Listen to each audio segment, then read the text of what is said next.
आपल्या संविधानाच्या भाग 1चं टायटल आहे संघ व त्याचे राज्यक्षेत्र, युनियन अँड इट्स टेरिटरी. आणि भाग 1च्या रिलेटेड कलम आहे कलम 1 ते 4 पर्यंत कलम आहेत. त्यामधलं कलम 1 आहे भारताचे नाव व त्याचे संघराज्य रचना. तर कलम 1 मध्ये काय दिलंय, India that is Bharat shall be union of states. India म्हणजेच भारत हा राज्यांचा संघ आहे. तर यामध्ये काय समजते आपल्याला यावरून, की आपल्या देशाला 2 नाव आहेत. संविधानानुसार 2च नाव आहेत आपल्या देशाला.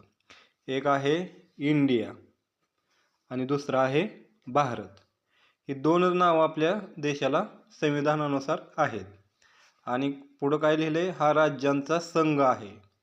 म्हणजे तर संघ राज्य असं उल्लेख केलेला नाही किंवा फेडरेशन असा उल्लेख केलेला नाही. तर काय उल्लेख केला आहे, राज्यांचा संघ.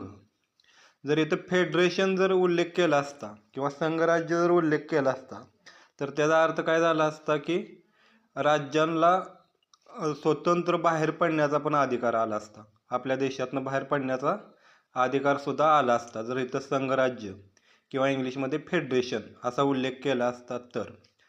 पण राज्यांचा संघ असं जाणून बुजून इथं उल्लेख केलेला आहे. कारण राज्यांचा संघ यामध्ये काय अर्थ होतो, की राज्यांना आपल्या भारताबाहेर पडण्याचा अधिकार नाही.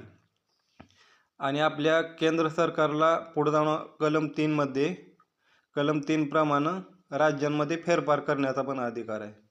म्हणजे राज्यांच्या सीमा, नावं, क्षेत्रफळ बदलण्याचा अधिकार केंद्र सरकारला आहे. त्यामुळे राज्यांचा संघ असा उल्लेख केलेला आहे. हे कलम 1 नुसार आहे.